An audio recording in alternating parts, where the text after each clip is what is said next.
Oh, sabay lang tayo sa ano ha. Sabay lang tayo sa nangyayari.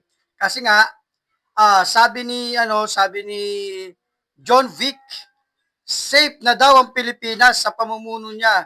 Bumaba ang krimen, malaya na daw ang Pilipino sa pag sa labas kasi bumaba ang crime rate. O, diba? O, good morning. Kakatapos ko lang magsimba, kami ng pamilya ko. Kaya lang, syempre, alam natin may nagsisirculate na maraming mga krimen, napakadaming krimen.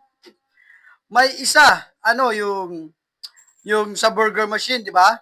Sa burger machine, ganong-ganong kabilis para nila yung yung isang alam nila kasi mag-isa lang yung babae doon pinasok, yung dalawang ewan ko kung nakuha, basta pera baka may cellphone pa, nakita ko lang yung pera ba, pinasok, nagsisigaw pa nga yung yung babae, kaya lang syempre, takas pa rin, eto pa, magnanakaw, na baril na security guard. Alam nyo kung ano nangyari? Hinuli yung security guard. Parang ginagawa niya lang ang kanyang trabaho bilang isang CQ, hinuli. Tapos yung etong mga nakaraan na syempre yung sangkot ng mga bata, tapos yung nagsaksakan na diyan sa estudyante diyan sa bandang Calabarzon. Tapos ito ang pinaka-latest, di puta. Ang dami na galit dito. Kahit ako, sobrang galit ako dito kasi nakita naispatan sa video sa CCTV. Ano pala ito, yung angkas, move it ba yun? Basta ganun. Tapos yung siraulong to, etong siraulong to, bumaba sa bandang, hindi ako nagkakamali, Caloocan, pinagsasaksak, ice pick. Alam nyo ba kung gaano katindi ang ice pick? Kung sasaksakin ka rin lang, mas maganda pa yung kutsilyo or yung kitchen knife kasi lalabas ang dugo. Ang ice pick hindi, napakaliit lang na butas niyan. Ang mangyayari, hindi lalabas ang maraming dugo, maiipon, magiging delikado pa ang tao. Kahit sino, pagsaksakin gamit ng ice pick, delikado talaga. Ito, nahuli siya. Ayan alam nyo kung paano siya nahuli? Mamaya sasabihin ko. Pero sabi niya, nabigla lang po ako, pasensya na. Hindi ko naman po sinasadya. Nabigla lang naman pala Nabigla lang siya. Tapos humingi naman ng tawad. Dapat pabayaan na. Kasi humingi na siya ng tawad sincere naman, dapat pabayaan na. Yung namatay na sinaksak niyang rider, hayaan na yun kasi patay na yun Wala nang buhay yun, di ba? Eto, may human rights pa to. Dapat ipaglaban ng human rights nito, yung mga senador, yung mga congressman, at yung mga aktivista, ipaglaban ng human rights na to. Tapos hindi dapat ito binubugbog. Dapat ikukulong na to saglit, tapos palalayain na ulit. Dapat ganun, hindi pwede kasi ang karapatan ng tao, karapatan ng bawat Pilipino, dapat hindi na sasagasaan, lalo at buhay pa siya.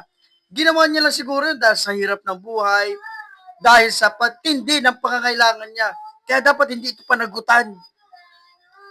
Tsaka i-check muna. I-check muna ito kay Kiko. Kay Kiko Pangilinan, baka minor pa to, nakakasuhan yung mga pulis niyan. Hindi pwede, dapat baka minor to, hindi dapat ito nakakulong. Dapat palayain ito agad-agad. Baka minor ito 'Di ba? Hindi ito dapat ikulong. Tapos yung karapatan pagtao nito lahat dapat sa kanya, may apply. May apply kasi sa tindi lang ng hirap ng buhay, kaya niya yung nagawa. At saka dapat hindi yung mga ganito yung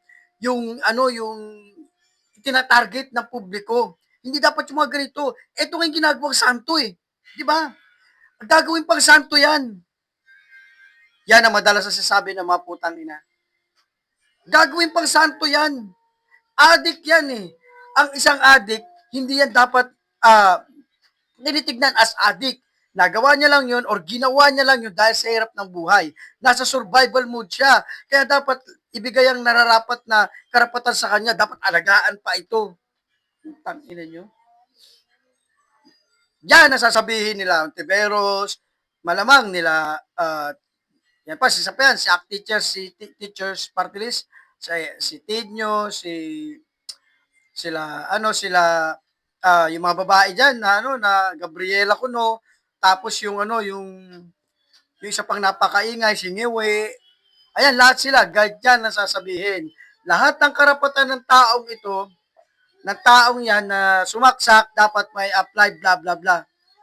Tapos, kung kinakailangan, dapat gawing saint. Kasi sa hirap ng buhay, nagawa niya yun, nakakaano lang siya sa buhay, nag-survive lang siya, bla bla bla, hindi dapat yung kasuhan. Magtataka pa ba kayo? Yan ang sistemang gumagana ngayon. Wala silang pakialam sa biktiman. Sa biktima na yan. Whatever your status, ano man ang ginagawa mo, kahit man ikaw ang pinaka-breadwinner, kahit mag-isa ka na lang na kumakayod ng parehas, wala silang pakialam sa'yo because you are already died. Patay ka na. Yung karapatan mo, wala na yon. Yung karapatan nitong pumatay na to, na dapat na, kung buhay ang inano, dapat buhay din ang balik. Di ba? Ito, alam nyo, yan yung picture niya na yan, ng ano, ng ito ano ba pangalan nito? Bonifacio Katakutan. Yung picture niya yan, yan pa yung kaso niya ng una. Yan, mugshot niya yan. Ibig sabihin, notorious na ito na gumawa ng mga kalokohan. Either hold up, either carnap, tapos pumatay, nagda-drugs, carnap ulit, tapos papatay. Doon lang siya naikot. Kaya dapat ito gawin itong santo. Utang ina yan. Yan ang gusto nilang, yan ang gustong gawin. At alam ko, maririnig yan sa ibang mga, alam na natin kung sino yung nagpapatupad ng ganun. Yung karapatan ng biktima, wala. Alam nyo, itong biktima, nakakaawa kasi namatay ang asawa niya nung pinanganak ng bata. At base sa nabasa ko, 1 taon pa lang ang anak nila na may autism pa. Kung ako sa mga politiko na ito, sa mga aktivista na ito, sa mga party list, dapat sagutin ang pagpapaaral, pagpalaki ng bata eh. Kasi wala nang both parents, patay na. Eh dahil nasa Pilipinas siya,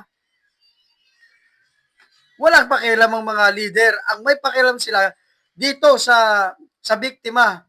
Ang i-reprofile nila yung background nitong nakakagigil nitong biktima ay nitong suspect.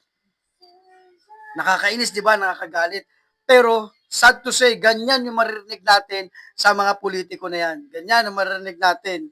Hindi naman nabago yan eh. No. Tignan mo, ang isang addict, makapatay, minsan brutal pa kung patayin.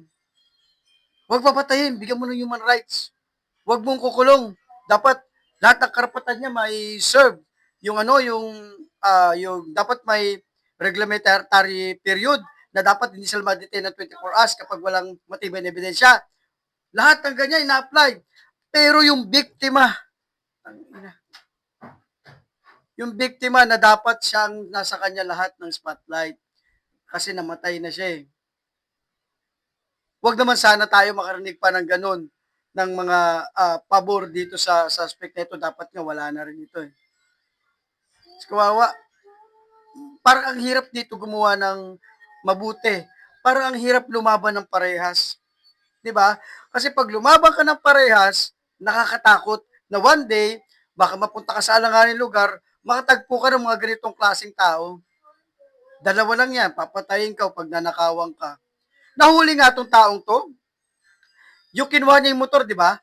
Tapos nanguhold up pa rin siya. Ginagamit niya yung tinakaw niya motor para gumawa ulit ng krimen. Kaya siya nadali. Oh, notorious na talaga itong taong to. Kaya nga dapat, pagdating sa mga politiko, kalautuberos, gawin na itong santo. Di puta. Kaya nakakagalit sa kanila. Kaya sana, marinig ng mga Pilipino, ng mga leader, ng mga nasa natin, nasa katungkulan, kahit yung local government na lang tulungan ng pamilya, lalo yung bata. May autism siya eh. Naiwan sa pangangalaga ng lola. Kaya sa'yo kaibigan,